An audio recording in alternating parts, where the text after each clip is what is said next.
تو حضرت معاذ بن جبل رضی اللہ تعالیٰ عنہ کہتے ہیں کہ صبح کے خوبصورت لمحے اور حضور کی قربت اور سفر کی گھڑیاں اور چل بھی رہا تھا میں آقا کریم علیہ السلام کے ساتھ ساتھ، تو موقع غنیمت جانا تو میں نے کہا کہ اے اللہ کے پیارے رسول صلی اللہ علیہ وآلہ وسلم، مجھے آپ کی قربت میسر آئی ہے تو اس موقع سے میں فائدہ حاصل کرتے ہوئے آپ سے سوال پوچھنا چاہتا ہوں، اور وہ یہ کہ مجھے کسی ایسے عمل کے بارے بتا دیجئے جو عمل مجھے جنت میں داخل کر دے اور جہنم سے دور کر دے۔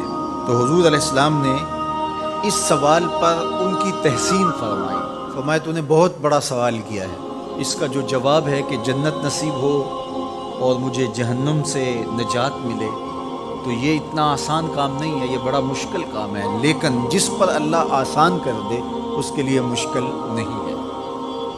یعنی جنت آسانی سے نہیں ملتی، جہنم سے بچنا بھی اتنا آسان نہیں ہے، بہت سارے گناہوں سے بچنا پڑتا ہے، لیکن اللہ جس کے لیے آسان کر دے اس کو نیکی کی توفیق دے دیتا ہے اور برائی سے اس کو بچا لیتا ہے۔ اگر تو چاہے کہ جنت میں جائے اور جہنم سے نجات ملے تو تمہیں اللہ پر ایمان بھی لانا پڑے گا، اور ایسا ایمان جس میں شرک کی آمیزش تک نہ ہو، اسی کی عبادت تیری زندگی کا مقصود ہو، اور نماز بھی ادا کرنا ہوگی، زکوٰۃ بھی دینا ہوگی، روزے بھی رکھنے پڑیں گے اور تجھے حج بھی کرنا پڑے گا۔ جنت میں داخلے کے لیے یہ شرائط ہیں کہ تم یہ کام کرو گے۔ پھر ارشاد فرمایا میں تمہیں بھلائی کے دروازے ہی نہ بتا دوں۔ ارشاد فرمایا الصوم جنہ، روزہ ڈھال ہے۔ ڈھال آپ سمجھتے ہیں، اگر آپ لوگوں نے ڈھال نہیں دیکھی ہوئی تو آج کے زمانے کے اندر تو سب لوگوں نے جو ہے وہ ڈھال دیکھ لی ہے، چونکہ اس وقت ترکی نے اس طرح سے اپنے کلچر کو اور اپنی تہذیب کو جدید ذرائع ابلاغ کے ذریعے لوگوں تک پہنچایا ہے کہ اب 800-700 سالہ پرانی چیزیں بھی ہمارے سامنے آ گئی ہیں، ورنہ ہم یہ باتیں کیا کرتے تھے تو لوگ ان باتوں کو سمجھا نہیں کرتے تھے، چونکہ اس کا کوئی نمونہ اور شکل موجود نہیں تھی۔ جب دشمن تیر پھینکے تو تیر سے بچنے کے لیے وہ لوہے کا پتلا جو آگے کر دیا جاتا ہے، جو تیر کو اپنے اوپر روک لیتا ہے، اس کو عربی میں جنہ اور اردو میں ڈھال کہا جاتا ہے۔ تو آقا کریم نے فرمایا روزہ ڈھال ہے، تو گویا جہنم کی آگ سے بچانے کے لیے جو ہے وہ روزہ کام لے۔ والصدقۃ تطفئ الخطیئۃ، یہ گناہوں کو مٹا ڈالتا ہے، جس طرح کہ آگ کو پانی بجھا ڈالتا ہے، تو اس طرح جب صدقہ دیا جاتا ہے تو جو گناہ ہوتے ہیں وہ ایسے مٹتے ہیں کہ لگتا ہے یہاں گناہ تھے ہی نہیں۔ آگے ارشاد فرمایا رات کے پیٹ میں نماز ادا کرنا، یعنی تہجد کی نماز ادا کرنا۔ پھر حضور علیہ الصلوۃ والسلام نے یہ آیت پڑھی تتجافی جنوبہم عن المضاجع، ان کی کروٹیں بستروں سے الگ رہتی ہیں، خوف اور طمع میں وہ اللہ کو پکارتے ہیں اور وہ رات کو جاگتے ہیں، ان کی کروٹیں بستروں سے الگ رہتی ہیں، حتی بلغ یعملون، یہ آیت پڑھتے ہوئے آخر تک حضور نے تلاوت فرمائی۔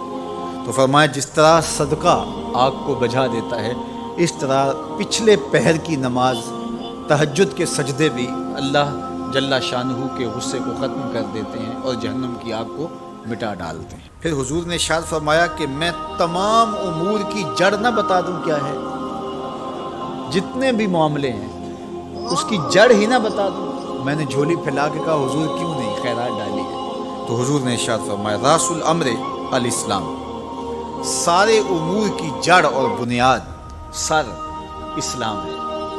اگر اسلام ہے تو عمل قابل قبول ہے، اور اگر اسلام ہی نہیں ہے تو پھر جتنے مرضی نیک عمل کرتے رہیں، جتنا مرضی پانی ڈالیں، جتنی مرضی کھاد ڈالیں، تو اگر جڑ ہی نیچے سے کٹی ہوئی ہے تو درخت ہو پائے گا؟ کبھی بھی نہیں ہو پائے گا۔ تو کہا جڑ اسلام ہے، اس لیے عقیدے کی صحت عمل کی قبولیت کی ضمانت ہے۔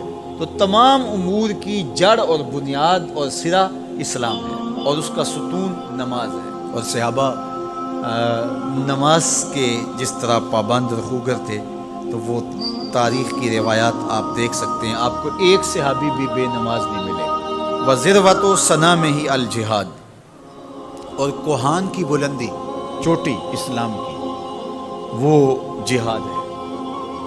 جہاد سے اسلام کو سربلند کیا جا سکتا ہے۔ اسلام کا چھٹا رکن ہے جہاد، اور ہمیں جہاد کی ترغیب بھی دی گئی، اور قیامت تک یہ جہاد جاری بھی رہے گا اور کبھی بھی ختم ہونے کا نہیں ہے۔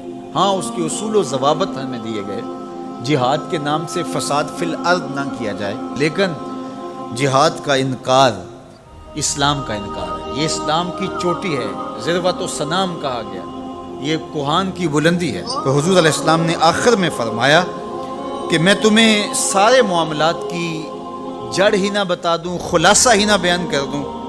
قلت بلا یا نبی اللہ، میں نے کہا اے اللہ کے نبی کیوں نہیں؟ فاخذ بلسانہ، حضور نے اپنی مبارک زبان کو پکڑا، فقال، اور فرمایا کف علیک ھذا، کہا اس کو روک لے، اس کو کنٹرول کر۔ تو کہتے ہیں میں نے کہا اے اللہ کے پیارے محبوب صلی اللہ علیہ وسلم، جو ہم باتیں کرتے ہیں اس سے بھی مواخذہ ہوگا؟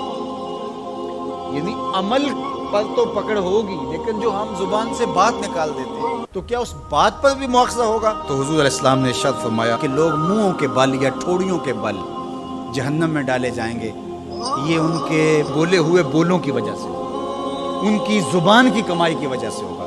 تو اپنی زبان کی حفاظت کرو تو جنت کا داخلہ مل جائے گا۔ تو گویا زبان کی حفاظت سے لے کر کے اللہ کے حضور سجدے تک اور اللہ کی عبادت تک، یہ ہے وہ نصاب جو جنت میں جانے کا ہے۔ اللہ ہم سب کو 5 گانا باجماعت نماز کی توفیق دے، اللہ ہمیں توفیق حج کی نصیب کرے، اللہ ہمیں رمضان المبارک کے روزے رکھنے کی توفیقات سے مالا مال کرے، اللہ اپنی راہ میں جد و جہد اور جہاد کی توفیق سے مالا مال کرے، اور اللہ ہمیں ہماری زبان کی حفاظت کی توفیق دے تاکہ ہم خیر کی راہوں کے مسافر رہیں۔